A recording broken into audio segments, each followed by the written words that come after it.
Reka nsubire ndabahe ikaze nshuti banywanyi bacu mutwumviriza muherereye irya nino ku isi. Uyu ni umwanya w'amakuru mushitswako na Burundi News Empire TV.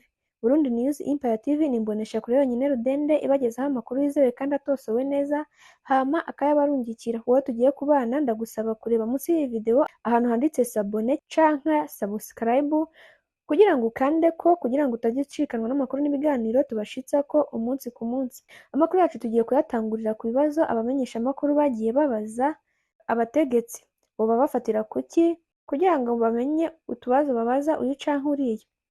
Hano dufise uburorero bw'ibibazo bitatu BBC yabajije umuhisi Petero Nkurunziza ndetse na Perezida Evariste Ndayishimiye n'umupfasoni we Angeline Ndayishimiye. Dutanguriye ku bibazo byabajijwe umuhisi nyiricubahiro Petero Nkurunziza bamaze kwihweza ingene Petero Nkurunziza yakundaga umupira, baramwegereye bamubaza ingene yopanga umurwi w'umupira w'amaguru ugizwe n'abakuru b'ibihugu byo mu karere. Cari ikibazo gitangaje. Perezida umuhisi nyiricubahiro Petero Nkurunziza n'akamwemwe kenshi ati imbere ku nimero ya 11 nohashira Perezida Uhuru Kenyatta wa Kenya kubera akinisha ukumamfu. Abantu nk'abo barabangamira abanyegore. Hagati nohashira Perezida w'u Rwanda Paul Kagame kubera abantu bato bato nibo bakina neza hagati maze bakaza biruka ku mpande zose z'ikibuga. Jewe ni ku nimero ya 9 kugira nze nsekana n'abanyegori nongera ninjiza ibitsindo. Perezida Kikwete wa Tanzania ni umuntu ukunda kuba ariko aratera intege abandi. Uyo nomushira inyuma ku nimero ya 5 kugira atera intege abandi bakinyi. Perezida Museveni wa Uganda namushira mu igori, ni umuntu ukunda kuba ari mu nka. Ibyo birasaba kuzicunga kugira ntibazibe. Niyo mpamvu nomuha gucunga igori. Naho ibibazo babajije Evariste Ndayishimiye ejo bundi bano bamenyesha amakuru barondeye Perezida Evariste Ndayishimiye. Ntawuzi ico barabye ariko we bamubajije ibyo akunda gufungura. Nawe n'akamwemwe kenshi aca agira ati mu Burundi biragoye kuvuga ngo nkunda kurya iki kubera dufise ibyo kurya byinshi. Uyu munsi ndiye umuceri, bukeye sinshobora gusubira kurya umuceri. Ariko rero hari ikintu kidahara mu Barundi ni ibiharage. Naho yorya ubugari uzosanga iruhande afise ibiharage. Jewe atampaye ibiharage uwo munsi simba ndiye nukuri. Naho ibibazo babajije umupfasoni we Angeline Ndayishimiye naho bari kubaza iki? We bamubajije ibijanye n'impuzu yambara. Nawe n'akamwemwe kenshi cane, jewe ndagenda kwigurira impuzu kandi nkaja kuri internet nkaraba izigezweho. Hariho abambona niyambariye amarorero ngo mbe yemwe uwo muhumure uhumurana amarori. Ndi umuntu ndonka akaryo ko kujabuka imbibe nkasuma. Abamenyesha amakuru ni ukububaha baraba byinshi mu bigize umuntu bakabaza ibibazo by'ubwenge bifise ico bihanyitse. Naho mu Bujumbura uwurongoye umugambwe CNL muri komine Ntahangwa ayoboka Agathon-Rwasa arapfunzwe n'igendereza mu gisagara ca Bujumbura. Jacques Rawafase Ntibankiha yahagarikiwe iwe kuri uyu wa mbere n'igipolisi. Uwo yegereye indongozi isanzwe ya CNL yiyamirizwa Agathon-Rwasa yahagaritswe mu gihe yari ku muhani we. Ni muri karitsiye Gituro yo muri zone Ntahangwa mu buraruko bw'igisagara c'ubutunzi Bujumbura. Igipolisi caraje iwe kirasaka ariko nta kintu na kimwe giteye amakenga catowe mu nzu iwe.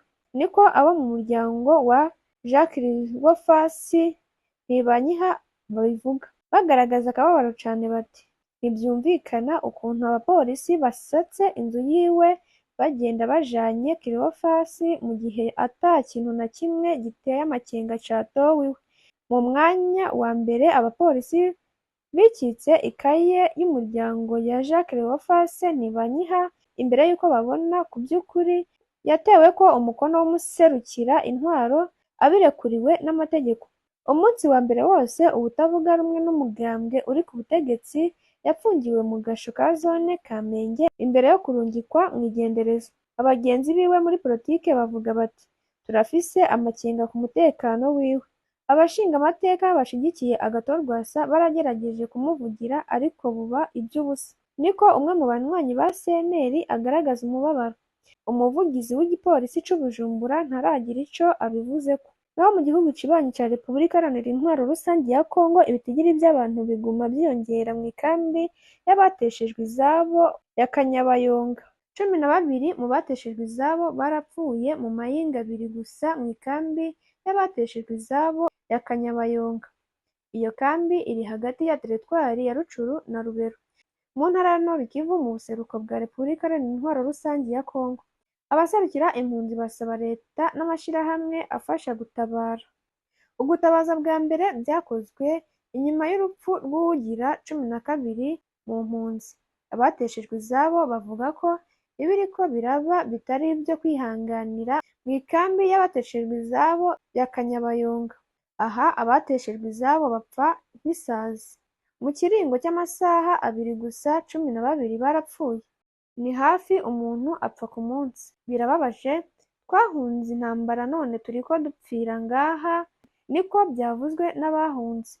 Ku bwa mbere mu ndongozi z'abateshejwe izabo, inzara niyo iri mu bituma hapfa abantu. Inyuma yo guhunga intambara iri hagati ya gisirikare ca Kongo na M23, abateshejwe izabo nta na kimwe bafise. Nta bifungurwa, nta mazi meza, nta bufasha bujanye n'ubuvuzi ku barwayi. Muri make twarahebwe, niko Richard Karume aserukira abateshejwe izabo atabaza. Asaba leta ya Kongo mu buryo bwihariye hamwe n'abafasha muri rusange kubafasha. Kanyabayonga ni imwe mu ikambi y'impunzi ihaye indaro abanyekongo bahunze intambara hagati y'igisirikare ca Kongo ku ruhande rumwe na M23 ku rundi ruhande. Abenshi mu bateshejwe izabo baturuka mu mazone y'intambara muri teritwari ya Rutshuru, ubu igenzurwa na M23. Indongozi za Nord Kivu ntiziragira ico zibivugako. Naho Cibitoke haratowe ikiziga giciwe umutwe. Abarimyi baratoye ikiziga c'umuntu w'umugabo kitagira umutwe mu murima w'ibigazi byo mw'ishirahamwe ryahora ryitwa Rugo Farm.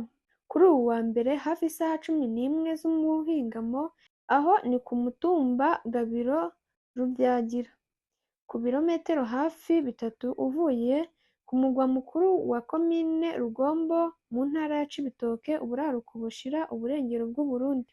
Abakoze ubwo bwicanyi ntibaramenyekana. Abanyagihugu begereye ico kibanza basaba amatohoza kuri ubwo bwicanyi. Umusitanteri wa komine arabahumuriza. Ico kiziga c'uwo mugabo w'imyaka ishika 40 catowe kuri uyu wa mbere mu murima w'ibigazi by'ahahoze hakorera ishirahamwe Rugofamu ku mutumba Gabiro Rubyagira. Umutwe waraciwe. Ico kiziga kikaba cari kirambaraye mu kidendezi c'amazi. Uwo yishwe yaramenyekanye. Kubw'amasoko mu gipolisi, yari umukozi wo ku munsi mu murima. Ariko abakoze ubwo bwicanyi ntibaramenyekana. Abanyagihugu begereye ahatowe ico kiziga bikekwa ko abararizi b'ibigazi ko aribo bakoze ubwo bwicanyi, kuko ico kiziga catowe hafi yabo ariko batigeze batabaza intwaro canke igipolisi. Aba banyagihugu nyene basaba ko haba amatohoza yimbitse kugira ngo abakoze ubwo bwicanyi batorwe kandi bahanwe hisunzwe amategeko. Umusitanteri wa komine Rugombo arabahumuriza. Gilbert Manirakiza yatangaje ko igipolisi kiriko kirakora amatohoza, agahamagarira abanyagihugu gukorana naco.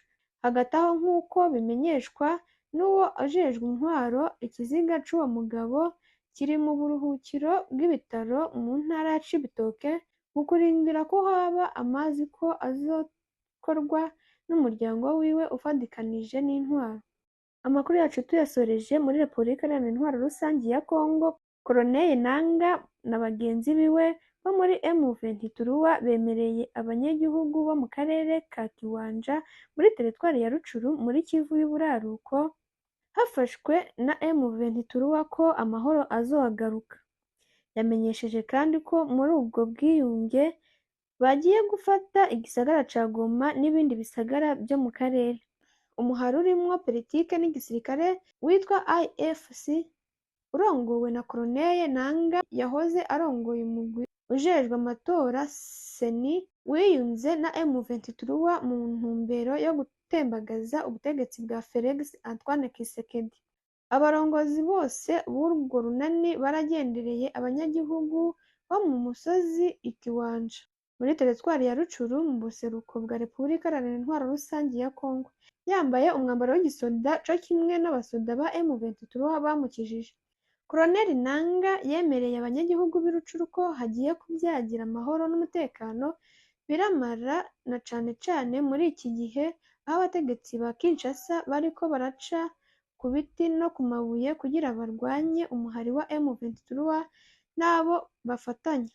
Turi igisirikare kiri ku murongo, gifise indero kandi namwe muravyibonera. Kubera ngaha Ikiwanja kugira tubaremeshe, turi kumwe n'intwari zacu z'urwaruka rusubiza inyuma ibitero vy'umwanzi kugira ngo tubakingire mwese hamwe n'ivyanyu, niko Koloneli Nanga yabemereye. Agishika Ikiwanja, umurongozi wa AFC yakiriwe n'abanyagihugu b'Ikiwanja bemeza ko bari mu mahoro n'umutekano vyuzuye. Nk'uwurongoye uwo muhari mu vya politike n'igisirikare, Nanga abona ko gufata igisagara ca Goma n'ibindi bisagara vyo muri Kivu y'Uburaruko bigiye kuba vuba. Ku bwa Koloneli Nanga, leta ya Kongo ntiyubahiriza amasezerano ya Rwanda na Nairobi. Tugiye gufata igisagara ca Goma mu minsi mikeya mbere n'igisagara ca Beni na Butembo. Dushaka kurokora ubuzima bw'abakongomani, niko Nanga yongeye kuvuga. M23, umuhari wa kera w'abatutsi wasubiye gufata ibirwanisho mu mpera z'umwaka w'ibihumbi 2021, yagiriza leta ya Kongo ko itubahirije amasezerano yerekeye kwinjiza abo barwanyi mu gisoda bashigikiwe n'u Rwanda nk'uko abategetsi ba Kongo babivuga. U Rwanda rwama ruhakana ibyo rwagirizwa, ruvuga kandi ko ari ibihuha bitagira ishingiro. Kuva muri Ruheshi mu mwaka w'ibihumbi 2022, uwo muhari warafashe ibice vyinshi vyo muri Kivu y'Uburaruko harimwo Bunagana hasanzwe hahana urubibe n'Ubuganda.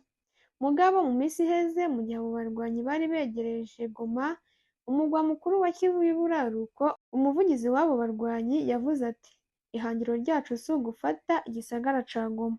Amakuru yacu n'aha tuyasoreje, nshimira mwebwe mwese twabanye muri aya makuru, nanashimira wowe wakanze sabone. Niba utarayikora nawe ndagusaba gufyonda subscribe cyangwa sabone kugira ngo utagicikanwa n'amakuru n'ibiganiro tubashitsako umunsi ku munsi. Amakuru yacu nakagaruka.